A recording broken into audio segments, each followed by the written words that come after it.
तो ब्रेक के बाद आपका एक बार फिर स्वागत है। अब हम बात करेंगे उत्तराखंड के संदर्भ में। उत्तराखंड में दिग्गज कांग्रेस नेता है हरीश रावत। केंद्र में कई वर्षों तक मंत्री रहे, अनेकों बार सांसद रहे, विधायक रहे। पिछली बार कांग्रेस की सरकार का नेतृत्व करते हुए चुनाव लड़ी थी कांग्रेस बुरी तरीके से हारी और उससे भी बुरी तरीके से स्वयं हरीश रावत हारे।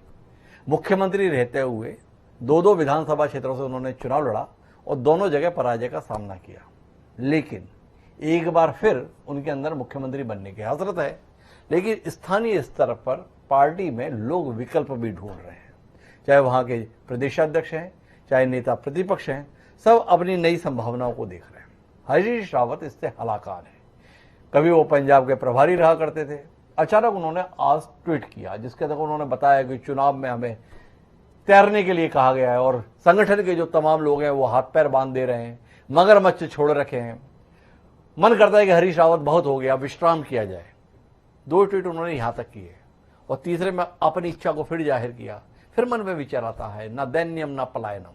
कुल मिलाकर हरीश रावत ने अपने असंतोष को, अपनी नाराजगी को, अपनी क्षुब्धता को और शायद अपनी महत्वाकांक्षा को सार्वजनिक रूप से इस उम्मीद के साथ प्रकट किया कि कांग्रेस आला कमान इस संदर्भ में हस्तक्षेप करे और उन्हें चेहरे के तौर पर घोषित करे। पर क्या उनकी ये कोशिश उत्तराखंड में जो कांग्रेस की संभावनाएं थोड़ी बेहतर देखी जा रही है उन्हें नकारात्मक रूप से प्रभावित तो नहीं कर देगी? क्या उत्तराखंड में सीएम का चेहरा होने के लिए हरीश रावत की ये कोशिश पार्टी के लिए मुश्किलें तो नहीं बढ़ा देगी? क्या उत्तराखंड के संदर्भ में अब कांग्रेस के सम्मुख वैसे ही संकट खड़ा तो नहीं होता जा रहा है जैसा पंजाब के संदर्भ में देखने को मिला था? इसी को समझने की कोशिश करते हैं। देश के ख्यातिनाम संपादक श्रवण गर्ग जी हमारे साथ जुड़ चुके हैं, तो सीधे श्रवण जी के पास चलते हैं और श्रवण जी से समझने की कोशिश करते हैं कि हरीश रावत के आज के 3 ट्वीट और कोशिश और उसके बाद दिल्ली से तमाम नेताओं का बुलावा क्या कहती है श्रवण गर्ग जी की दृष्टि? देखिए, इसमें कोई साधारण समय हो, कांग्रेस सत्ता में हो केंद्र में, और जैसा कि 2014 के पहले की स्थिति थी देश में, उस तरह का माहौल हो तो कांग्रेस में सारी चीजें बर्दाश्त के भीतर हैं। हम सिर्फ उत्तराखंड को उत्तराखंड के परिप्रेक्ष्य में नहीं देखें। जैसे कि मनीष तिवारी ने ट्वीट किया है, मान लीजिए जी, कि पहले आसाम, फिर पंजाब और अब जो है उत्तराखंड। वो कह रहे हैं कि पूरा भोग जो है वो पूरा ही पाउंड है, तो कसर नहीं रह जाए कोई, उन्होंने जो कहा है। अब सवाल यह है कि सोनिया गांधी या राहुल गांधी या प्रियंका गांधी जो कि कांग्रेस को चला रहे हैं, वो वास्तव में क्या चाहते हैं? कांग्रेस में किस तरह की कांग्रेस चाहते हैं और कांग्रेस को सत्ता में देखना चाहते हैं कि नहीं चाहते हैं? हरीश रावत को पंजाब का चार्ज दिया गया और हमने देखा कि पंजाब में हरीश रावत पंजाब में काम कर रहे थे और प्रियंका और राहुल पंजाब के ऊपर दिल्ली में समानांतर तरीके से काम कर रहे थे। उत्तराखंड में आपने हरीश रावत को भेजा, वो पूर्व मुख्यमंत्री हैं, वहां काम कर चुके हैं, उनकी प्रतिष्ठा है, और वहां आपने दिल्ली से देवेंद्र यादव नाम के व्यक्ति को भेज दिया है जी। और वो हरीश रावत के जिम्मे काम भी है और उन्होंने जैसा कहा है कि समुद्र में भी फेंक दिया गया है और उनके हाथ पैर भी बांध दिए गए हैं और मगरमच्छों के बीच छोड़ दिया गया है। मेरा हिमांशु जी केवल एक छोटा सा सवाल है कि कांग्रेस में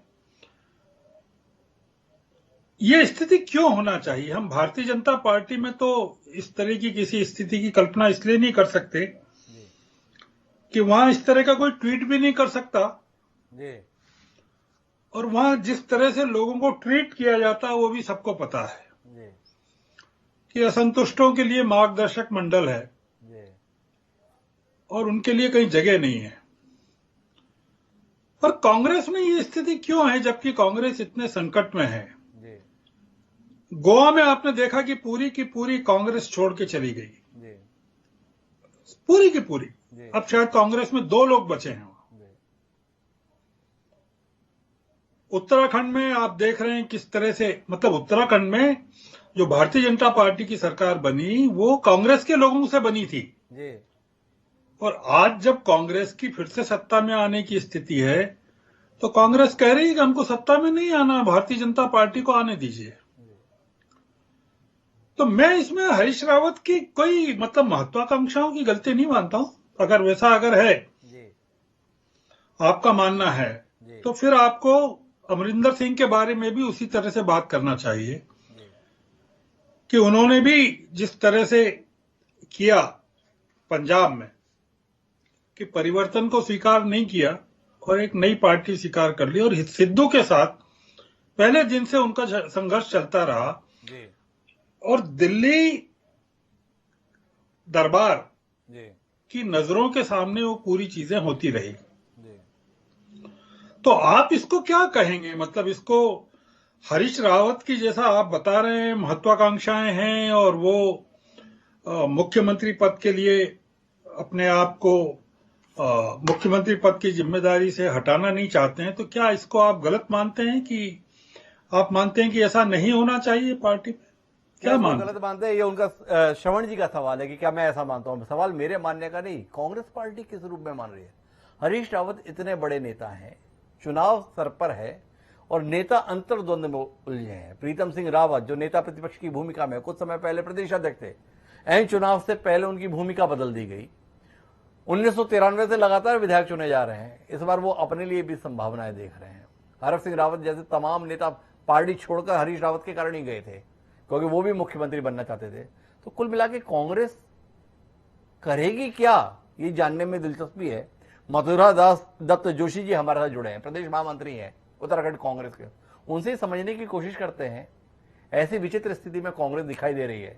क्षेत्र में रहना चाहिए था, सारे नेता दिल्ली की ओर भाग रहे हैं, बुलावा आया है। क्या कहेंगे जोशी जी? दिल्ली की तरफ नहीं भाग रहा है। जैसे दिल्ली में भी काम होता है, दिल्ली में भी बैठकें होती हैं जी, और तमाम तरह की चर्चा है। दिल्ली में पार्टी का हाईकमान है, दिल्ली में पार्टी के वरिष्ठ नेता है और चर्चा करेंगे, जाएंगे, वो आगे की रणनीति पर विचार विमर्श करेंगे। इसलिए दिल्ली जा रहे हैं और हर हमेशा गए हैं। दिल्ली कोई नई बात नहीं है, कहीं पार्टी में कोई विवाद नहीं है। ठीक है, हरीश रावत जी हमारे वरिष्ठतम नेता है और परिवार के मुखिया हैं। अगर उन्होंने कोई बात की है तो सुझाव के तौर पर भी उसको देखा जा सकता है। उनके सुझाव है, पार्टी उनके सुझाव पर गौर करेगी, विचार करेगी। माफ करें जोशी जी, ये सुझाव नहीं, ये शिकायत है। भाषा की जितनी समझ हमें है उसके अंदर इसमें सुझाव तो कहीं नहीं है। उसमें वो लिख रहे हैं, है ना अजीब सी बात, चुनाव रूपी समुद्र में तैरना है, सहयोग के लिए संगठन का ढांचा अधिकांश स्थानों पर सहयोग का हाथ आगे बढ़ाने के बजाय या तो मुंह फेर कर खड़ा हो जा रहा है या नकारात्मक भूमिका निभा रहा है। उत्तर प्रदेश कांग्रेस के पूर्व अध्यक्ष, भारतीय राष्ट्रीय कांग्रेस के राष्ट्रीय महासचिव और उत्तराखंड के पूर्व मुख्यमंत्री सम्माननीय हरीश रावत ये बंद कमरे में नहीं बल्कि ट्विटर के माध्यम से पूरी दुनिया से कह रहे हैं। इसे सामान्य माना जाए, सुझाव माना जाए? वाकई जोशी जी आपने सुझाव माना इसे? नहीं, बिल्कुल बिल्कुल मेरा मानना है, आपका मानना अलग है, मेरा मानना अलग है। आप उसका कुछ भी इंटरप्रिटेशन कर सकते हैं। रवि वहां पहुंचे पत्रकार, ये अलग चीजें हैं, लेकिन मैंने कहा ना कि वो हमारे वरिष्ठतम नेता है जी, पार्टी के वरिष्ठतम नेता है। उन्होंने अगर कोई बात कही है तो निश्चित रूप से उनकी बात पर पार्टी अमल करेगी, पार्टी विचार करेगी, पार्टी उस पर मंथन करेगी, चिंतन करेगी और उनकी बातों पर विचार विमर्श करने के लिए पार्टी हाईकमान ने बैठक भी बुलाई है। कल उस पर चर्चा होगी और उन्होंने कोई बात कही है तो निश्चित रूप से उसमें गौर होगा। अब जोशी जी बोले कि हाँ उनकी बात पर चर्चा के लिए पार्टी ने बैठक बुलाई है। पर सुरेश जोशी जी मेरे साथ में है, प्रदेश प्रवक्ता है भारतीय जनता पार्टी के। हरीश रावत की इस व्यथा के संदर्भ में सुरेश जी, भारतीय जनता पार्टी क्या सोच रही है? और भारतीय जनता पार्टी को ऐसे नेताओं की बड़ी जरूरत महसूस होती है कि हरीश रावत के लिए कोई जगह आप देख पा रहे हैं? ये जानने में हम लोगों की दिलचस्पी है, क्योंकि ऐसे जब भी कोई मौके आते हैं भारतीय जनता पार्टी की खिड़कियां ही नहीं बल्कि दरवाजे भी तोड़कर रास्ता साफ किए हुए रहते हैं। देखिए मानसी जी, ये जो प्रकरण एक दो दिन से नहीं तैर रहा है, ये बहुत दिनों से चल रहा है जी। और इसका हरीश रावत जी ने ट्वीट तो सोशल मीडिया में कल किया, लेकिन उससे पहले उन्होंने 2-3 बार फेसबुक पोस्ट भी लिखी थी जी। और उन्होंने एक तरह से कल के ट्वीट में उनके एक प्रवक्ता हैं, शायद आपने देखा नहीं देखा, हरीश रावत जी के प्रवक्ता हैं सुरेंद्र अग्रवाल जी, उन्होंने बहुत स्पष्ट तौर पर कहा कि जो इस प्रदेश को चलाने वाले कांग्रेस के नेतृत्व के लोग हैं जी, वो भारतीय जनता पार्टी के एजेंट हैं। यहाँ तक वो बोल गए कल।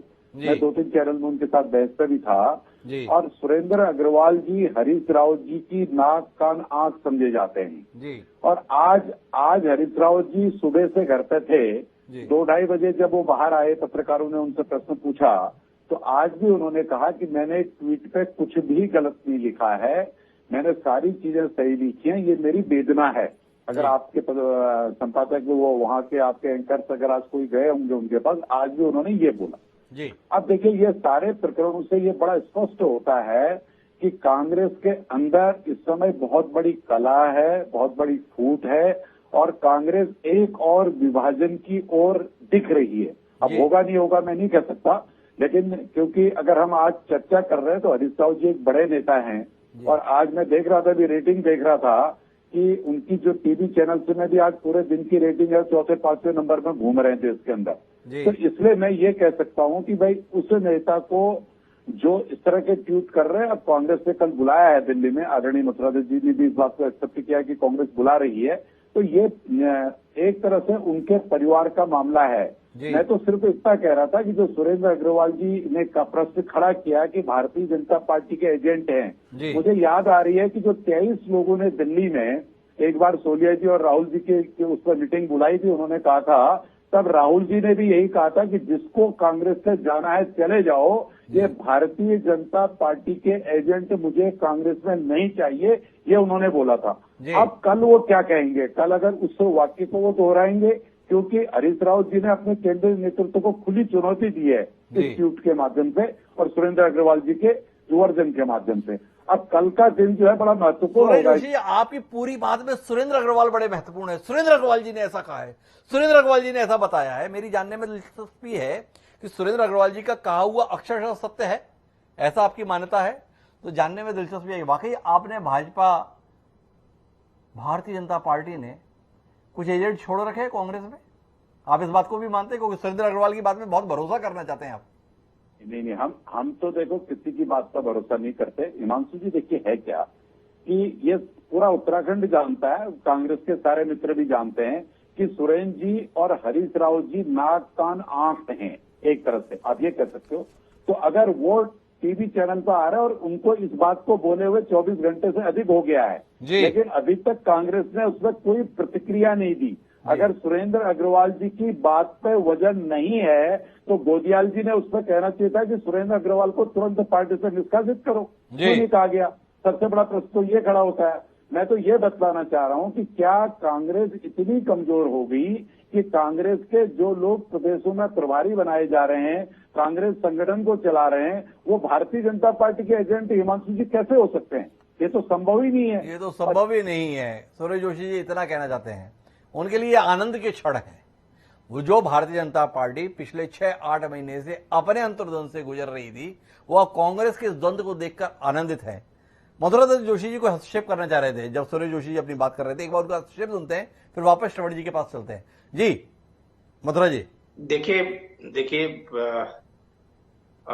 सुरेश जोशी जी बड़े विद्वान व्यक्ति हैं, वो बात को बड़ी घुमा फिरा के कह रहे हैं। जी सुरेंद्र अग्रवाल जी ने बहुत ही सहजता से कहा है, गलत नहीं कहा है उन्होंने। जी कह दिया उन्होंने पार्टी के एजेंट थे जो पार्टी को डिस्टर्ब करना चाहते हैं जी, या पार्टी में विवाद पैदा करना चाहते हैं। तो बाकी तो सुरेंद्र अग्रवाल जी ने कोई बात नहीं की, वो उनकी अपनी व्यक्तिगत राय हो सकती है। उसमें माननीय अध्यक्ष जी ने ये करे कि निकालने की बात, ये हमारे यहाँ ऐसी परंपरा नहीं है। हमारे यहाँ लोकतंत्र है, आदमी अपनी बात कह सकता है, अपनी बात कह रहा है और उन्होंने अपनी बात कही है। सुबह अध्यक्ष जी ने बिल्कुल साफ शब्दों में कहा कि ये सुरेंद्र अग्रवाल जी के अपने विचार हो सकते हैं और हर व्यक्ति को अपने विचार व्यक्त करने का अधिकार है। उन्होंने अपने विचार व्यक्त किए। वो हरीश रावत जी के निश्चित रूप से मीडिया सलाहकार रहे हैं, मुख्यमंत्री रहते हैं, उनके बहुत ही निकट रहे हैं, आज भी निकट हैं। हम लोग भी निकट हैं, हम लोग भी दिल में माननीय हरीश रावत जी से मुलाकात करने के लिए उनके आवास पर गए थे। आपके सारे संवाददाता भी हमको वहां पर मिले। ठीक है, हमारे वरिष्ठतम नेता है, हम उनकी बात का आदर करते हैं, सम्मान करते हैं। उन्होंने अगर कोई बात कही है, मैंने कहा ना कि उनकी बात पर बिल्कुल विचार होगा और पार्टी हाईकमान बिल्कुल उनकी बात पर अमल करेगा। जोशी जी, आप बहुत अनुभवी राजनीतिज्ञ हैं, आपसे जानना चाहता हूं, ऐन चुनाव के मौके पर पार्टी का वरिष्ठतम नेता राज्य का इस प्रकार से अपनी पीड़ा का सार्वजनिक प्रकटीकरण कर रहा है, क्या यह प्रकटीकरण पार्टी की संभावनाओं को नुकसान नहीं पहुंचाता है? आपका राजनीतिक अनुभव इतना है, कोई टिप्पणी करेंगे इस पर? नहीं, कोई नुकसान नहीं करता है। देखिए, हरीश रावत जी वरिष्ठतम नेता है, मैंने कहा चुनाव अभियान समिति के चेयरमैन है। चुनाव लड़ाने की, चुनाव जिताने की जिम्मेदारी उनके ऊपर है जी। उन्होंने कोई बात कही है तो पार्टी के हित में कही है, पार्टी के हित के लिए कही है। अगर वो पार्टी के हित में जितना भी होगा उसका उपयोग किया जाएगा, कोई नुकसान नहीं होगा, मथुरा दत्त जोशी जी का ये कहना है। तो मैं वापस श्रवण जी आपके पास आता हूं। आपके पास में 5 दशक से ज्यादा का तजुर्बा है पत्रकारिता के क्षेत्र का और सार्वजनिक जीवन का। माननीय मथुरा दत्त जोशी जी ये कह रहे हैं कि चुनाव अभियान समिति के प्रमुख और पूर्व मुख्यमंत्री हरीश रावत ने जो कुछ सार्वजनिक कहा है ट्विटर के माध्यम से, इससे पार्टी को कोई नुकसान नहीं होगा। आप भी इसी राय के साथ हैं?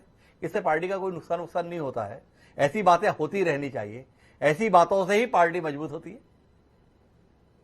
मानना बहुत ज्यादा नुकसान होगा जी, और होना भी चाहिए, क्यों नहीं होना चाहिए जी। हरीश रावत अगर इतने ज्यादा कुंठित हैं जी, और पार्टी के हित में अगर वो काम कर रहे हैं, इतने वरिष्ठ नेता हैं, तो वो उनको अमरिंदर सिंह की तरह काम नहीं करना चाहिए। मतलब आज उत्तराखंड को लेकर सबसे ज्यादा संभावनाएं हैं, मतलब जितने राज्य हैं उनमें सरकार बनाने की, पंजाब के भी मुकाबले, उत्तर प्रदेश के मुकाबले भारतीय जनता पार्टी को 2-2 मुख्यमंत्री वहां बदलना पड़े और एंटी इनकम्बेंसी वहां जबरदस्त है उत्तराखंड में। ऐसी स्थिति में अगर, और खास करके इन परिस्थितियों में हरीश रावत जिस तरह से पंजाब के मामले को हैंडल कर चुके हैं कि किस तरह से कॉन्फ्लिक्ट ऑफ इंटरेस्ट वहां पार्टी को नुकसान पहुंचाता है, अमरिंदर सिंह और सिद्धू के बीच का जो संघर्ष उन्होंने स्वयं ने हैंडल किया है पंजाब छोड़ने के पहले, तो अब उत्तराखंड में वो स्वयं उसी तरह का संघर्ष पैदा कर रहे हैं जो वहां उन्होंने पंजाब में देखा। तो मेरा ऐसा मानना है कि हरीश रावत चाहे जितनी, जो हमारे मथुरा दत्त जी जो कह रहे हैं, चाहे हरीश रावत की बात में चाहे जितना वजन हो, उनको जिस तरह से ट्विटर पर उन्होंने अपने आप को सार्वजनिक किया है, वो थोड़ा सा ही नहीं, बहुत ज्यादा पार्टी को नुकसान पहुंचाने वाला है। और उनके साथी जो भी हैं अग्रवाल, उनका अगर ये कहना है कि भारतीय जनता पार्टी के कुछ एजेंट कांग्रेस में हैं, तो अब ये आरोप भी लग सकता है कि हरीश रावत भारतीय जनता पार्टी के लिए काम कर रहे हैं, वो भारतीय जनता पार्टी को मजबूत करने के लिए काम कर रहे हैं। बड़ी महत्वपूर्ण टिप्पणी है श्रवण जी की है कि कुल मिलाकर इस ट्विटर से आखिरकार लाभार्थी कौन है, तो वो तो भारतीय जनता पार्टी होती नजर आ रही है। मैं एक टिप्पणी और चाहता हूं श्रवण जी, क्या आप महसूस नहीं करते हैं कि चुनाव अभियान समिति का प्रमुख बनाए जाने मात्र से हरीश रावत संतुष्ट नहीं है? उनकी कोशिश, उनका प्रयास दरअसल मुख्यमंत्री के तौर पर चेहरा घोषित होने को लेकर है और पार्टी इस बात को संज्ञान में नहीं ले रही है, इसलिए ये ट्वीट उस फैसले को कराने की कोशिश है। तरीका गलत है ना जी। ये तरीका हो ही नहीं सकता कि आप ट्विटर के जरिए, दबाव के जरिए पार्टी हाईकमान को जनता के सामने जाकर इस तरह का दबाव बनाएं। जी। वो तो पार्टी को मतदाताओं के बीच में किस तरह का मैसेज जाएगा हरीश रावत को लेकर और कांग्रेस को लेकर।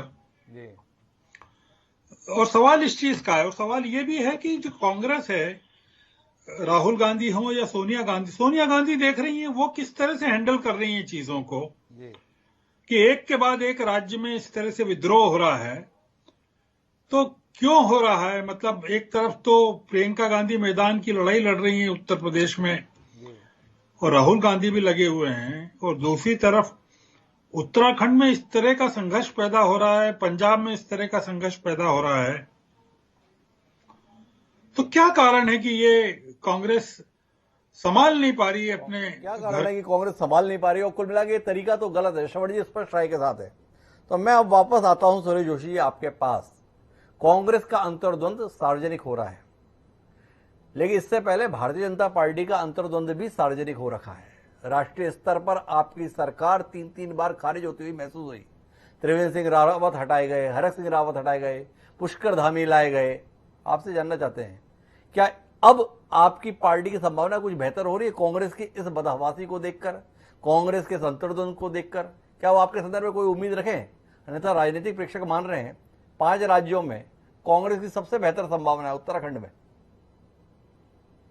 देखिए हिमांशु जी, पहली बात तो मैं आपको बहुत स्पष्ट तौर पर बताऊं जी। कि भारतीय जनता पार्टी किसी भी कार्यकर्ता को चुनाव लड़ाती है, कार्यकर्ता को मुख्यमंत्री बनाती है, मंत्री बनाती है। जी जी। अब जब कार्यकर्ता को हमने नेता बना रखा है, उसको हम जिम्मेदारी देते हैं। ये मुख्यमंत्री, मंत्री, प्रधानमंत्री के पदों का कोई विषय नहीं है, ये जिम्मेदारी का विषय है। अगर हमने किसी को जिम्मेदारी दी थी, उस जिम्मेदारी से उसको बाहर मुक्त किया गया तो दूसरा आया। तो आपने देखा होगा कि बहुत राज्यों में ऐसी स्थितियां, परिस्थितियां हमारे साथ आई जी। लेकिन किसी भी राज्य में न तो कोई सोशल मीडिया के ट्विटर हैंडल का सहारा लिया गया, न कहीं पर फेसबुक का सहारा लिया गया, न अखबार मीडिया का सहारा लिया गया। लेकिन अब आप कल्पना करिए कि कांग्रेस के अंदर पंजाब में अगर मुख्यमंत्री बदले जाते हैं तो क्या स्थितियां, परिस्थितियां बनी, आपने सब देखा। राजस्थान में किस तरह से आज स्थिति है वो सब आपने देखा। मध्य प्रदेश आपने देख लिया। तो मेरा कहने का मतलब यह है कि आप इसको भारतीय जनता पार्टी और कांग्रेस से इसकी तुलना नहीं कर सकते, पहला विषय। दूसरा यह है कि आज जो उत्तराखंड के परिप्रेक्ष्य में हम लोग चर्चा कर रहे हैं, निश्चित तौर पर देखिए, मथुरा दत्त जी की ने कहा कि हरीश रावत जी बड़े नेता, वास्तव में बड़े नेता। 1980 से लेकर लगातार वो कांग्रेस का प्रतिनिधित्व कर रहे हैं। 12 चुनाव वो लड़ चुके हैं, जिसमें से उन्होंने 4 लोकसभा के चुनाव जीते और 1 विधानसभा का चुनाव जीता। बाकी 7 चुनाव वो हार गए। 7 हारे, 4 जीते। ये बड़े नेता हैं वो कांग्रेस के, इस पर कोई दो राय नहीं है। अब उसके बाद जो दूसरी बात से बतलाना चाहता हूं, जो 2 दिन पहले तक पूरे प्रदेश में उत्तराखंडियत पर वो अपने जो है कि संबोधन कर रहे थे कि मैं उत्तराखंड को उत्तराखंडियत दिलाना चाहता हूं, यानी उत्तराखंड का विकास करना चाहता हूं, उत्तराखंड का भला करना चाहता हूं। अब आज उनका ट्वीट कहता है कि हरीश रावत के साथ अन्याय हो रहा है, हरीश रावत के बच्चों के साथ अन्याय हो रहा है। यानी हरीश रावत क्या उत्तराखंड में मुख्यमंत्री या सरकार हरीश रावत अपने लिए और अपने परिवार के लिए बनाना चाहते हैं क्या? ये विचारणीय प्रश्न है कांग्रेस के सामने जो खड़ा हो रहा है। भाई, जो व्यक्ति कल तक कह रहा था कि मुझे उत्तराखंड में उत्तराखंडियत के आधार पर चुनाव लड़ाना है और लड़ना है, आज वो व्यक्ति कह रहा है कि मुझे उत्तराखंड का मुख्यमंत्री बनना है, बनाओ और डिक्लेयर करो, और मेरे बच्चों को भी डिक्लेयर करो। आप उनके ट्वीट पढ़िए, आप उनका फेसबुक आईडीज को देखिए, तो इससे ये स्पष्ट हो गया है कि भाई कांग्रेस पुनः उत्तराखंड में उसी भ्रष्टाचार को, उसी जो लूट खसोट की राजनीति को जो 2012 से 17 तक उन्होंने चलाई, उसको पुनर्जीवित करना चाहती है। अब ये तो कांग्रेस के आला कमान को उस पर फैसला करना है कल बैठ करके कि वो ऐसी परिस्थितियों में जो व्यक्ति उत्तराखंड के लिए ये सोच रख रहा है उसको आगे बढ़ाती है या कांग्रेस का कोई और विषय आता है। कांग्रेस का कोई और विषय आता है। सूरज जोशी जी का मन में लड्डू फूट रहे, उन्हें लग रहा है कि अब हरीश रावत के संदर्भ में कोई ना कोई फैसला नकारात्मक रूप से हो ही जाएगा, माहौल ऐसा बन गया है। तो मथुरा जी हस्तक्षेप करने जा रहे हैं, उनकी बात सुनते हैं। कुल मिला के चाहे श्रवण गर्ग जी जो देश के बहुत ही सुधी पत्रकार है, उनका भी मानना है कि नेता बड़े हो सकते हैं हरीश रावत, अनुभवी हो सकते हैं, पर वो जो तरीका अपना रहे हैं वो तरीका कम से कम पार्टी के लिए ठीक नहीं है। और बाकी जो आपके भारतीय जनता पार्टी के प्रवक्ता कह रहे हैं उनकी बात तो आप सुन ही रहे होंगे। जोशी जी अभी भी इत्तेफाक रख रहे हैं, सब कुछ ठीक है, बढ़िया है, चल जाएगा। देखिए, श्रवण कुमार जी वरिष्ठतम पत्रकार हैं, बहुत लंबे समय से मैं जानता हूं, उनका अपना अनुभव है। तो जो बात कहेंगे ठीक है, उनकी अपनी बात है, वो अच्छी बात है। वो चिंतक है, विचारक हैं, लेखक हैं, पत्रकारिता में उनका अपना अनुभव है। हम उस बात को कतई नहीं निकाल सकते। हम उसको ये उनकी बात पर कहीं फैन बस लगाने की हमारी ना हैसियत है, न हम उसमें कुछ कहना चाहेंगे। जी लेकिन जो सुरेश जोशी जी ने कुछ बातें कही है, मेरी उसमें आपत्ति है। जी पहली आपत्ति है कि हरीश रावत जी ने कभी नहीं कहा कि मेरे बच्चों को टिकट दीजिए। हरीश रावत जी का व्यक्तित्व कभी अपने बच्चों को टिकट दे सकता था, चुनाव लड़वा सकता था। उन्होंने कभी परिवारवाद को आगे नहीं बढ़ाया, न कभी परिवारवाद की बात की, न अपने बच्चों के लिए कभी टिकट मांगा, न उनकी एप्लीकेशन कभी की। ये बात बिल्कुल गलत बात है और मैं खैर सुरेश जोशी जी को, उनको अधिकार है बोलने का, उनके पक्ष के हमारे नेता हैं, पार्टी हमारे मुख्य विपक्षी दल के प्रवक्ता है, तो उनको आरोप लगाना है वो लगाएंगे आरोप, कोई दो राय नहीं है। ये बिल्कुल गलत बात है, कहीं कुछ नहीं। दूसरी बात ये है कि देखिए, हाँ, चर्चा करना, अपनी बात कहना कोई गलत बात नहीं। हमने कहा ना हरीश रावत जी के ऊपर पूरी जिम्मेदारी है चुनाव लड़ाने जी। वो अगर कोई बात सोच के कोई बात लिख रहे होंगे तो हमसे बेहतर जानते हैं कि मैं पार्टी का नुकसान कर रहा हूँ कि फायदा कर रहा हूँ। उन्होंने कभी सपने में भी पार्टी के नुकसान की बात नहीं सोची। मैं आपको एक उदाहरण बता दूं, सुरेश जोशी जी भी बैठे हैं, बहुत लंबे समय से राजनीति कर रहे हैं, हमारे पुराने साथी हैं, वो भी जानते हैं, और श्रवण कुमार जी को भी मालूम होगा। आपने देखा 2002 में जब 2000 में राज्य बना, राज्य बनने के बाद हमारे पास एक विधायक नहीं, उत्तर प्रदेश में हमारे पास एक विधायक भी था कांग्रेस पार्टी का। सरकार भाजपा की बनी, राज्य बन गया। राज्य बनने के बाद हरीश भाजपा की बहुमत की पूर्ण मतलब एक ही सरकार थी, सारे विधायक इनके थे। 2-3 विधायक आपके सपा थे, 2 विधायक शायद सपा के थे, और एक विधायक इंदिरा जी शिक्षक दल की एमएलसी थी, तो वो कांग्रेस जब उत्तराखंड में आई तो उन्होंने कांग्रेस की सदस्यता ले ली। ऐसे ही केसी सिंह बाबा जो तिवारी कांग्रेस से जीत के आए थे, वो कांग्रेस के सदस्य हो गए। 2 व्यक्ति हमारे पास भी थे। लेकिन 2002 का चुनाव हुआ, आपने देखा होगा सारा प्रचार, सारी जिम्मेदारी हरीश रावत जी कांग्रेस के अध्यक्ष, सारा चुनाव लड़ाया और बहुमत की सरकार लाए। लाने के बाद 25 विधायक उनके साथ थे। हाईकमान ने निर्णय लिया कि तिवारी जी मिनिस्टर होंगे, तो हरीश रावत जी ने शहर से स्वीकार किया। तिवारी जी को 5 साल मुख्यमंत्री रहे तिवारी जी, कहीं पर कोई सरकार को कोई गफलत में नहीं डाला, न सरकार के खिलाफ कहीं बोले, न सरकार को गिराने की बात की, और पूर्ण समर्थन के साथ 5 साल पूरी सरकार चली। और हरीश रावत जी चाहते तो तभी पार्टी तोड़ सकते थे, तभी कांग्रेस से इस्तीफा दे सकते थे या पार्टी को नुकसान कर सकते थे, तभी नहीं किया। वही हाल 2012 में हुआ, आपने देखा। तब भी 2012 में चुनाव अभियान समिति के वो चेयरमैन थे, बहुगुणा जी के मुख्यमंत्री हो गए, तब भी उन्होंने कहीं कुछ नहीं कहा।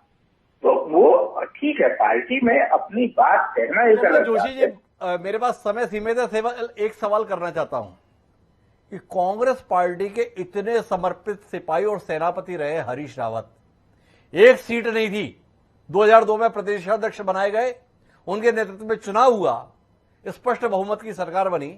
कांग्रेस को क्या चढ़ रही है हरीश रावत से कि उन्हें मुख्यमंत्री न बना के नारायण दत्त तिवारी को बनाया? सवाल है। 2012 में फिर हरीश रावत ने संघर्ष किया, स्पष्ट बहुमत प्रदेश में मिला, लेकिन हरीश रावत के ऊपर वरीयता विजय बहुगुणा को दी गई। क्या परहेज रहा हरीश रावत से? और वो हरीश रावत आज उम्र के इस मुकाम पर पहुंचकर एक बार फिर खंदक की लड़ाई लड़ रहे हैं, पर महसूस कर रहे हैं पार्टी उनके साथ फिर से अब ठीक नहीं कर रही। ऐसी शिकायत क्या है हरीश रावत से? जानने में हमारी दिलचस्पी है। नहीं, कोई शिकायत नहीं है। पार्टी का अपना निर्णय होता है और पार्टी के एक निष्ठावान सिपाही की तरह हरीश रावत जी ने पार्टी के हर निर्णय का सम्मान किया जी, और उन्होंने कहा कि आज भी पार्टी का जो निर्णय होगा मैं उसका सम्मान करूंगा।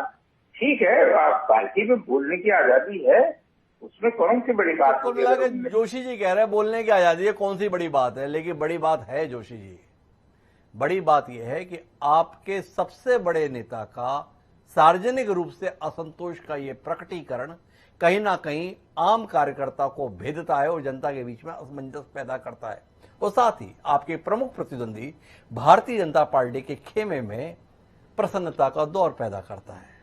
क्या आपकी पार्टी इस परिस्थिति को समझेगी और अपनी पार्टी के सबसे बड़े नेता के संदर्भ में कोई सम्मानजनक ऐसा फैसला लेगी ताकि इस प्रकार के ट्वीट की पुनरावृत्ति की नौबत कम से कम चुनाव के दौरान न आए? जानने में हमारी दिलचस्पी रहेगी। आप तीनों मेहमानों का बहुत बहुत धन्यवाद इस चर्चा का हिस्सा बनने के लिए। कुल मिलाकर मर्म की बात यह है कि हरीश रावत के एक बयान से उत्तराखंड की कांग्रेस में कोहराम मचा हुआ है। कोहराम और कांग्रेस इस समय पर्याय बने हुए हैं। क्या उत्तराखंड के संदर्भ में कोई समाधान कांग्रेस नेतृत्व दे पाएगा? ये देखने के लिए हमें थोड़ा सा इंतजार करना होगा। वो इंतजार हम कर लेंगे। लेकिन अब समय है आज के शेर का। जिस प्रकार से हरीश रावत ने अपने बयानों को पिछले कुछ समय से बदला है, उसने कहीं ना कहीं उनकी छवि को भी आघात पहुंचाया है। कभी वह बोलते हैं कि मैं किसी दलित को मुख्यमंत्री होते हुए देखना चाहता हूं, कभी वह बोलते हैं कि अब मेरी मुख्यमंत्री के संदर्भ में कोई अपेक्षा नहीं रह गई है, कोई कामना नहीं रह गई है, कभी वह अपने आप को मुख्यमंत्री के तौर पर अंतिम बार देखना चाहते हैं, कभी वो संन्यास ले लेना चाहते हैं, कभी वह न दैन्यम न पलायनम करना चाहते हैं। तो ऐसे हालातों को लेकर एक कमाल का शेर हमें मिला।